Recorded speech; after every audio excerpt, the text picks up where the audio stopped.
Qual tipo de fundação devo utilizar na minha obra? Esse é o primeiro questionamento quando a gente começa a construir, porque muitas das vezes o projeto arquitetônico já está pronto e o estrutural está em fase de elaboração.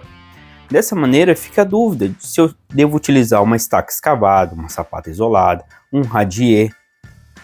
Para a tomada de decisão, a gente leva 4 fatores em consideração. Primeiro, o tipo do solo. Segundo, o nível d'água.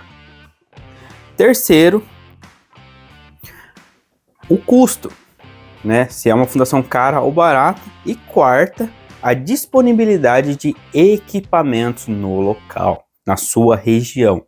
Não basta a gente ter um sistema sofisticado de fundação se você não vai conseguir executar. Mas e aí, Felipe, como eu decido? O que eu preciso analisar? Calma aí, pessoal. No vídeo de hoje quero detalhar e que você saia dele no final desse vídeo, tenha certeza de qual tipo de fundação utilizar na sua obra, tranquilo? Eu sou o engenheiro civil Felipe e você é muito bem-vindo aqui no canal Engenharia Ativa. Bora lá? O primeiro fator que vai determinar o tipo da sua fundação é o tipo de solo. Temos solos argilosos, siltosos, arenosos, com fragmento de rocha, cascalho, e tudo isso liga diretamente ao tipo de execução que é possível ser feita naquele local. É por isso que, pessoal, não adianta a gente imaginar que essa decisão de qual tipo de fundação vai ser executada pode ser tomada sem o estudo de solo. É por isso que é muito importante o estudo de solo, porque ele vai dar para a gente essas características e o chamado SPT, tá? Que é um ensaio que determina a resistência do solo à penetração. Em cima desse valor, em cima do valor de SPT, que a gente calcula a tensão resistente do solo, ou seja, o quanto ele vai aguentar de carga. Outro fator muito importante que a gente só descobre com a sondagem, o laudo de sondagem, é na característica do solo. Um belo exemplo, um solo arenoso, ele tem uma capacidade de suporte de carga bom, relativamente bom. Se a gente comprimir ele, ele vai suportar legal. Porém, se escavarmos, fazer uma estaca escavada, ele é muito colapsível, porque ele é solto. Dessa maneira, o fuste tende a fechar. Percebe-se aí que só mudando a característica a gente pode criar um problema sério na obra. Um outro contraponto é o nível d'água. Novamente, com o laudo de sondagem, a gente consegue determinar se aquele solo ele suporta o tipo de fundação. Se a gente vai conseguir escavar e não vai ter problema. Se a gente vai conseguir fazer uma sapata isolada e não vai ter problema. Dessa forma, conseguimos ter um padrão de execução correto. Vamos supor que você fez o ensaio de SPT, temos todas as características. O que vai definir o tipo da minha fundação? Se é uma fundação direta, rasa, ou uma fundação indireta, uma fundação profunda. Uma fundação rasa é quando a gente tem uma sapata isolada, um radier, uma sapata corrida. Ou seja, a gente busca resistência nas primeiras camadas de solo. Isso acontece porque, eu quero economizar, quero usar menos concreto. O meu solo suporta. Abaixo, nas camadas mais profundas, eu tenho um solo muito ruim. Um belo exemplo está no litoral. Temos ali uma camada, geralmente de areia, que tem uma capacidade de suporte boa. Porém, depois vem a argila marinha e vai embora. Aí, para você buscar resistência, você vai lá nos fragmentos de rocha. Você precisa descer muito, 60 metros, 40 metros. Quando a gente fala de edifícios, lógico, são grandes cargas. Porém, essa fundação rasa, ela sempre vai buscar a resistência nas primeiras camadas. Ou seja, o SPT tem que dar uma capacidade de suporte boa nessas primeiras camadas. Não pode ter, se acontecer, aliás, de ter um nível d'água alto, que é o caso das regiões praianas, se o solo ele for arenoso, a vantagem é que a água passa e não interfere na capacidade de resistência da areia. Já um solo argiloso, se tiver um nível d'água alto, ou um solo siltoso, ao nível da água alto, é um risco você fazer a fundação rasa, porque ele tende a se deformar. Esse nível d'água atrapalha.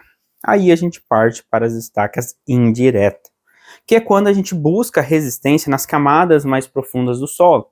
O tipo mais comum, mais usual, é a sapata isolada e a estaca escavada em obras residenciais. A sapata isolada, resistência nas primeiras camadas. A estaca escavada, a gente busca resistência nas camadas mais profundas.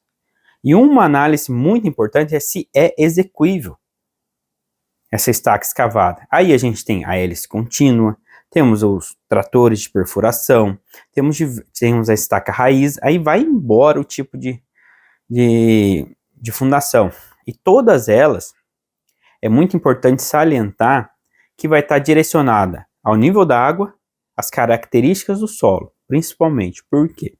Se eu fazer uma estaca escavada convencional, contrato um trator maquinário para escavar, porém o nível da água está muito alto, ou o solo é muito colapsível, é uma areia argilosa, ela é muito colapsível, tem um SPT muito ruim.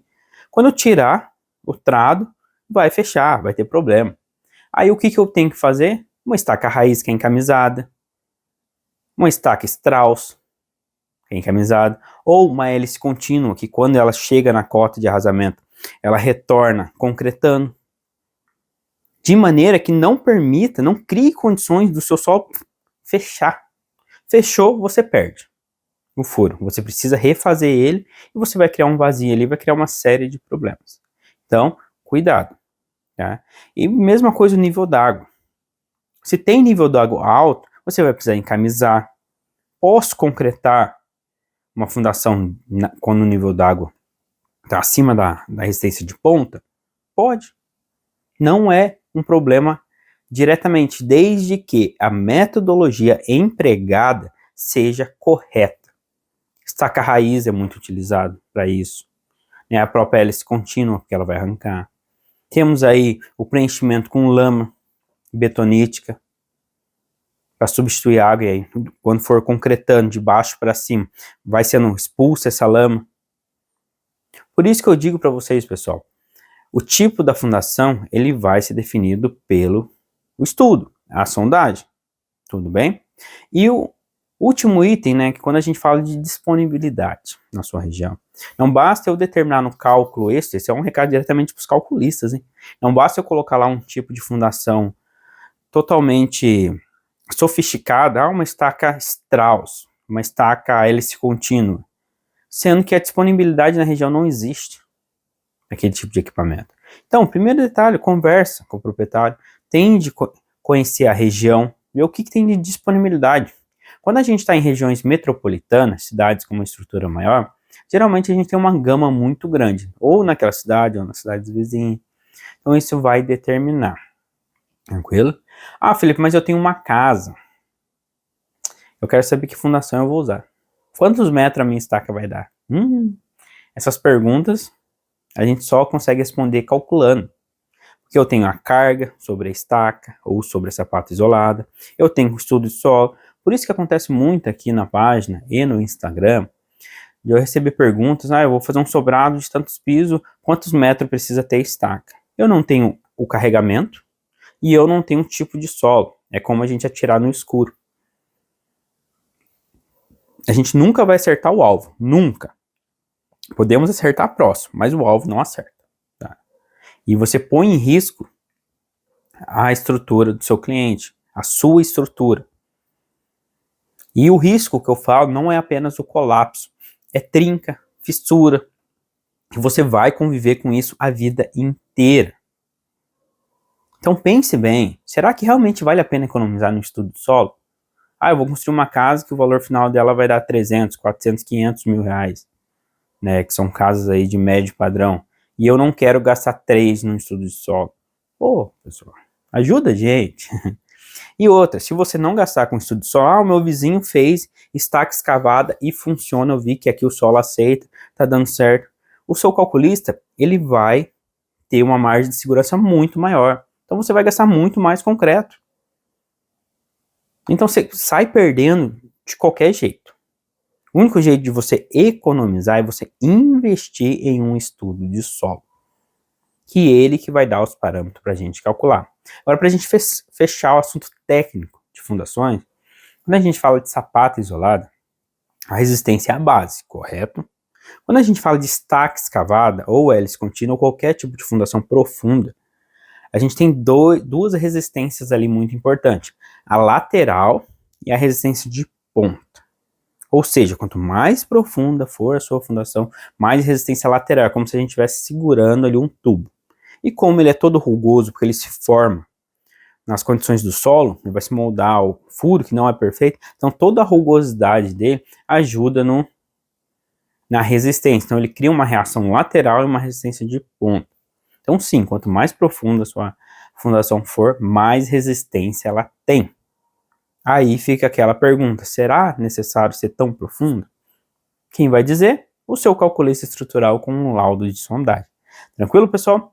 Se ficou alguma dúvida, deixe aqui nos comentários que a gente vai trocando uma ideia. Um vídeo um pouco mais direto ao assunto, mas muito necessário.